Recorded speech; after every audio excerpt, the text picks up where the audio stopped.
Sometimes, one small thing can change everything, and that's exactly what happened to me, Kelly, just 3 weeks before my engagement party. I'm 30 and was thrilled about marrying Michael, my boyfriend of 5 years. We had been planning this party for months, and everything was going perfectly. But then, out of nowhere, my mom called. "Kelly, cancel the engagement party," she demanded over the phone. I almost dropped my phone in shock. "What? Mom, are you serious?" I asked, hoping it was a joke. "No joke. Lauren just got promoted, and we're celebrating on your engagement day," she replied. Lauren, my younger sister by 4 years, has always been the favorite of my parents. But this was a whole new level of craziness. "Mom, come on. I've been planning this for so long. I'm not canceling just because Lauren got a promotion at work," I said, trying to stay calm. "Don't be selfish, Kelly. This is a big deal for your sister." "Same guests, different party, just reschedule," she insisted. I felt my anger rising. "No way, Mom. This is my engagement we're talking about. I'm not canceling. End of story," I said firmly. She started yelling, her voice so high it hurt my ears. I didn't even bother to listen. I just hung up the phone. As I sat there, staring at my phone, memories from my childhood came rushing back. It was always like this: Lauren first, me second. I remembered my 18th birthday, which my parents had totally forgotten until Grandma called to wish me a happy birthday. They quickly threw together a sad celebration with a grocery store cake and a gift card. It was pathetic, especially compared to the big 5-day party they had thrown for Lauren's 15th, just a few months earlier. That's when Michael walked in. He took one look at my face and knew something was wrong. "Kelly, what's going on?" he asked, sitting down beside me. I told Michael everything: the call from my mom, her demands, and all the memories that came flooding back. He listened, and I could see him getting more upset with every word. "That's ridiculous," he said when I finished. "We're not canceling anything." I nodded, feeling so grateful for his support. "I know, but why can't they ever put me first just once?" I asked, feeling the frustration build. "Because they're clueless," Michael said firmly. "But I put you first, always." I looked up at him and managed a small smile. "I know. That's why I'm marrying you, silly." We spent the rest of the night going over our plans, making sure everything was perfect. As I drifted off to sleep, I tried to push thoughts of my family out of my mind. This was my time, my moment, and I wasn't going to let them ruin it. The next morning, I woke up determined to forget about my mom's crazy call and focus on the party. I had a million things to do: send invites, sort out decorations, you name it. Then my phone buzzed. It was my cousin Julie. "Hey Kelly, everything okay with you and Michael? Heard you guys split up," she texted. I stared at my phone, totally confused. Where did she get that idea? I quickly typed back, "What? No way, we're fine." "Who told you that?" Julie's reply came quickly. "Weird. Aunt Olivia said your mom told her the engagement was off." My stomach dropped like a stone. I called Julie right away. "What's going on?" I asked as soon as she picked up. "I don't know, Kelly. Aunt Olivia called last night and said your mom told her you and Michael had this huge fight and called everything off. She said we should all go to Lauren's promotion party instead." It felt like I'd been punched in the gut. "Julie, that's all lies. We're still engaged and the party's still on. Mom wanted me to cancel for Lauren's thing, but I said no way." There was a pause. "Oh no, Kelly, I'm so sorry. I had no idea." I spent the next hour on the phone with Julie, trying to figure out what happened. Turns out, my mom had gone behind my back and called every single relative on the guest list, spinning a wild story about Michael and me breaking up and redirecting them all to Lauren's promotion party. I took a deep breath, trying to calm down. "I'm going to fix this mess. Can you help spread the word that the engagement is still on?" I asked. "Of course," Julie replied without hesitation. "I'll start calling people right now." After hanging up, I just sat on my couch, trying to wrap my head around it all. My own mother had tried to sabotage my engagement party. It was almost too crazy to believe. Michael found me there an hour later when he got home from work. One look at my face, and he knew something was wrong. I told Michael everything about Mom's calls, the lies, and how she redirected everyone to Lauren's party. With each word, I could see the anger growing in his eyes. "That's it. he said when I finished. We're cutting them off, all of them. Your parents, Lauren, the whole bunch. I knew he was right, but the idea of cutting off my family scared me. Even though they treated me poorly, they were still my family. Let's focus on fixing this first, I said. We need to let everyone know the engagement is still on. Michael nodded, determined. Okay, where do we start? We spent the rest of the night doing damage control, sending emails, making calls, and posting on social media. I wrote a long message explaining everything and sent it to everyone on our guest list. It was exhausting and humiliating, having to explain over and over that no, Michael and I hadn't broken up, and yes, the engagement party was still happening. By the time we finished, it was way past midnight. My voice was hoarse from all the talking, and my eyes burned from staring at screens. We did it, Michael said, pulling me into a hug. It's going to be okay. I wanted to believe him, but I couldn't shake the feeling that this was just the beginning. Mom's betrayal had opened up old wounds, all the times I'd been overlooked, all the times Lauren had been the favorite. It all came rushing back. The next day, I decided to visit Aunt Nicole. She's my dad's sister and has always been pretty nice to me. I figured I'd invite her to the engagement party in person and clear up any confusion. When I got to her place, I heard voices coming from the living room. I was about to call out a greeting when I overheard something that made me stop in my tracks. I can't believe Kelly would do such a thing, Aunt Nicole was saying. Canceling her own engagement party just to spite her sister. So childish. My heart sank. It was another lie, spread by my own family to cover up the first one. I was about to burst in and set the record straight when I heard another voice chime in. I know, right? Poor Lauren must be devastated. After all that hard work to get promoted, and now Kelly is trying to steal her thunder. I recognized that voice. It was my cousin Maria. I always thought we were close, but there she was, gossiping about me behind my back. I couldn't take it anymore. I stepped into the room and asked, "Is that really what you think of me?" Both women jumped like they'd seen a ghost. Aunt Nicole was the first to recover, quickly putting on a fake smile. "Kelly, sweetie, we didn't hear you come in." "Obviously," I replied, my voice cold. "I came to invite you to my engagement party, but it seems like you've already made up your minds about me." Maria at least had the decency to look embarrassed. "Kelly, we didn't mean." "Save it." I cut her off. "I want to know exactly what Mom told you." For the next hour, I listened as they revealed everything about Mom's twisted story. According to her, I had a tantrum when I heard about Lauren's promotion and demanded she reschedule her celebration. When Lauren refused, I supposedly canceled my own engagement party out of spite, saying I'd rather not get married at all than share the spotlight. It was just another lie from my family. By the time they finished, I was trembling with anger. "None of that is true," I said, my voice shaking. "Mom called me and demanded I cancel my engagement party for Lauren's celebration. I said no, and now she's spreading lies to sabotage me." I told them everything: the forgotten birthdays, the constant comparisons, years of feeling like I was never good enough. By the time I finished, both women were in tears. "Oh, Kelly," Aunt Nicole said, reaching for my hand. "We had no idea. We should have known better than to believe such crazy stories." I took a deep breath, trying to calm down. "Look, I appreciate the apology, but right now I need your help. The engagement party is still on, and I need you to spread the word. Can you do that?" They both nodded eagerly, relieved to have a chance to make things right. As I left Aunt Nicole's house, I felt all mixed up, angry at Mom's betrayal, hurt that my family so easily believed the worst about me, but also a bit hopeful. At least some of the truth was out now. The big day arrived, and I was a bundle of nerves.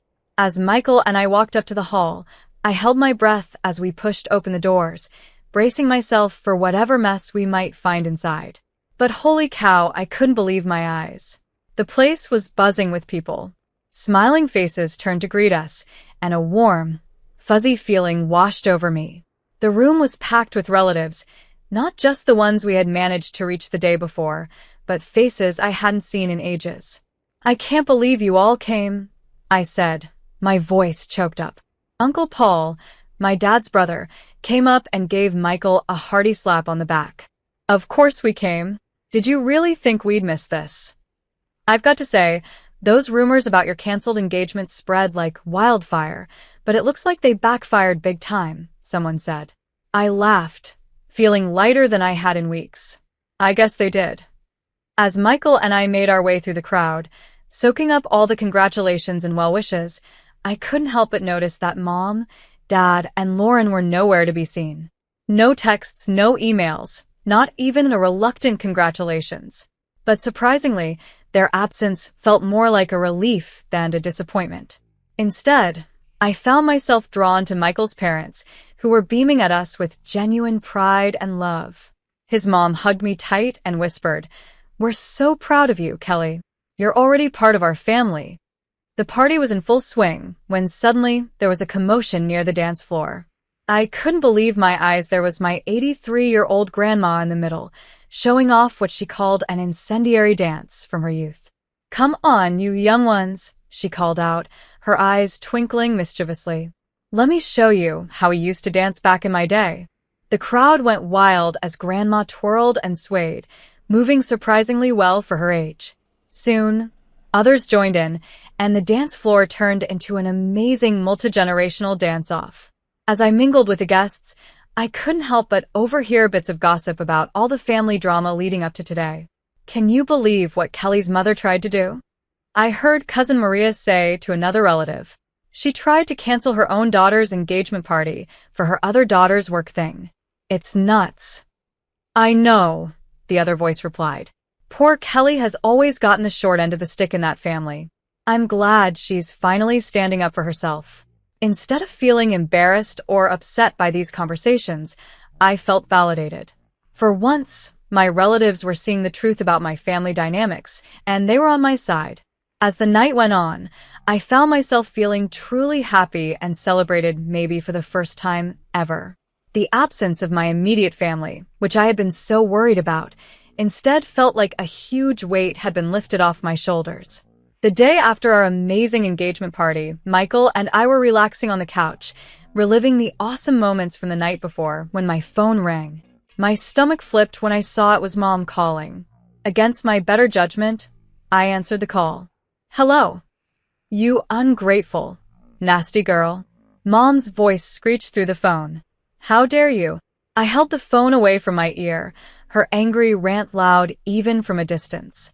Michael looked at me, concerned, but I shook my head, signaling that I'd handle it.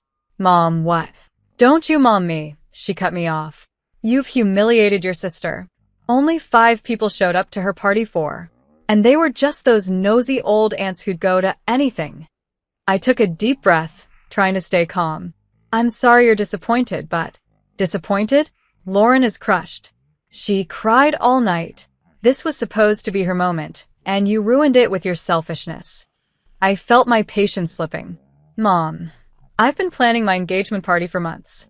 Lauren's promotion party was a last-minute thing, and she knew it clashed with my engagement. That's no excuse. Family comes first, Kelly, but clearly you don't understand that." Before I could respond, she hung up on me. Immediately after the call, my phone buzzed with a text from Lauren. "Hope you're happy. You've ruined everything. I'll make you pay for this humiliation." I showed the message to Michael, who frowned. She can't be serious. The next 3 weeks were quiet, and I started to think maybe the storm had passed. But then, one afternoon, there was an unexpected knock at our door. I opened it to find Michael's parents standing there, looking worried. "Mr. and Mrs. Adam, what a surprise. Is everything okay?" I asked. They exchanged a glance before Mrs. Adams spoke. "Kelly, dear, can we come in? We need to talk to you about something." My heart sank as I led them to the living room. Once we were all seated, Mr. Adam cleared his throat. "Kelly, we've heard some troubling rumors. There's been talk that you've been cheating on Michael." I felt like I'd been slapped. "What?" "That's ridiculous. I would never." "We know, dear," Mrs. Adam interrupted gently. "We've known you for years. We don't believe it for a second." Relief washed over me, quickly followed by anger as I realized where these rumors likely came from. "It's my sister," I said, my voice shaking a bit. She threatened to get back at me for ruining her promotion party. She must be spreading these lies. Mr. Adam nodded grimly. We figured as much. We wanted to come to you directly rather than let these rumors spread. As they left, they promised to help squash any rumors they heard. I felt all mixed up inside. I was touched by the Adams' support and trust in me, but I was also furious at Lauren. How could she sink so low? A few days after the drama with Michael's parents, I got a call from Grandma. Her voice, usually so cheery, sounded worried. Kelly, sweetie, she started, I've heard about all this mess with your parents and Lauren. Don't you think it's time to bury the hatchet? I sighed, feeling the weight of her expectations. Grandma, it's not that easy. They've really hurt me. I know, honey, but they're family. Surely there's a way to patch things up. I could hear the plea in her voice, and it tugged at my heartstrings. Grandma had always been there for me, even when the rest of my family wasn't. I hated disappointing her. What do you think I should do? I asked, already dreading the answer. Why don't you try reaching out? Make a peace offering. Show them you're willing to mend fences. I closed my eyes, torn between my love for Grandma and my need to protect myself. After a long moment, I sighed. Okay, Grandma, I'll try for you. That evening, I stood on my parents' doorstep, heart pounding. As soon as I stepped inside, I knew this wasn't going to go well. Lauren was there, her face full of anger. So, she spat, you think you can just waltz in here and throw me a pity party? That's not what I started, but she cut me off. I don't need your handouts, Kelly. Do you think that makes up for what you did? I should have had my party on your day, then people would have actually shown up. I stared at her, shocked by the bitterness in her voice. Lauren, I'm trying to make things right. Make things right, she screeched. You ruined everything. As usual, it's all about you. I looked to my parents, hoping for some support, but they just stood there, nodding along with Lauren. She's right, Kelly, Mom said. You've always been so selfish. I felt something snap inside me. Without a word, I turned and walked out, ignoring their calls behind me. Later, I visited my grandma again. She greeted me with a hopeful smile. How did it go, dear? Instead of answering, I pulled out my phone. Grandma, I think you need to hear this. Her eyes widened in surprise, but she nodded. I hit play, and Lauren's furious voice filled the room. As the recording played, I watched Grandma's face change from hope to shock, then to deep disappointment. When it finished, there was a long silence. Then, to my surprise, Grandma reached out and took my hand. Oh, Kelly, she said, her voice thick with emotion. I'm so sorry. I had no idea it was this bad. I owe you an apology, Grandma said. I shouldn't have pushed you to reconcile. I felt tears well up in my eyes. It's okay, Grandma. You didn't know. She shook her head. No, it's not okay. I should have believed you from the start. I just wanted so badly for our family to be whole. We sat in silence for a while, both thinking about what had happened. Finally, Grandma spoke again. Kelly, dear, I want you to know something. Family isn't just about blood. It's about love, respect, and support. And from what I've seen and heard, Michael and his family give you that. Don't let anyone make you feel guilty for choosing your own happiness. The morning after my heart-to-heart with Grandma, I woke up to my phone buzzing like crazy. It was a flood of angry texts from my parents. My heart sank as I read them, realizing Grandma must have told them about the recording. How dare you record our private conversations? Mom's message screamed, You're nothing but a sneaky, ungrateful snitch. Dad's message was just as bad. I can't believe you'd stoop so low as to secretly record us and then play it for your grandmother. You've betrayed this family for the last time. I felt like I'd been punched in the gut. Even with proof of their behavior, they still managed to make me the bad guy. This was the last straw. I was done with my toxic family. In the weeks that followed, I tried to focus on work and my life with Michael, but Lauren had other plans.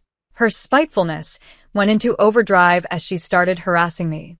It began with whispers at work. Colleagues would go silent when I walked into a room, only to start whispering again as soon as I left. I soon found out Lauren had been spreading nasty rumors about me, from calling me incompetent to telling outright lies about my personal life. Then came the anonymous messages on social media. Hateful comments popped up on my posts, each one nastier than the last. I couldn't prove it was Lauren, but the tone and content left little doubt in my mind. But Lauren's cruelty reached a new low when she tried to contact Michael. One evening, he came home looking troubled. "Kelly, I got a weird call today," he said. "It was Lauren. She tried to tell me you were cheating on me." I felt the blood drain from my face. What? "Michael, you know that's not true." He quickly reassured me. "Of course, I know that." I shut her down right away. "But Kelly, this is getting out of hand." I nodded, feeling a mix of anger and exhaustion. "I know. I just don't know how to make it stop." I didn't have to do much. Lauren's obsession with revenge started to backfire on her. She became so focused on trying to make my life miserable that her work began to suffer. She spent more and more time plotting against me, and her coworkers noticed.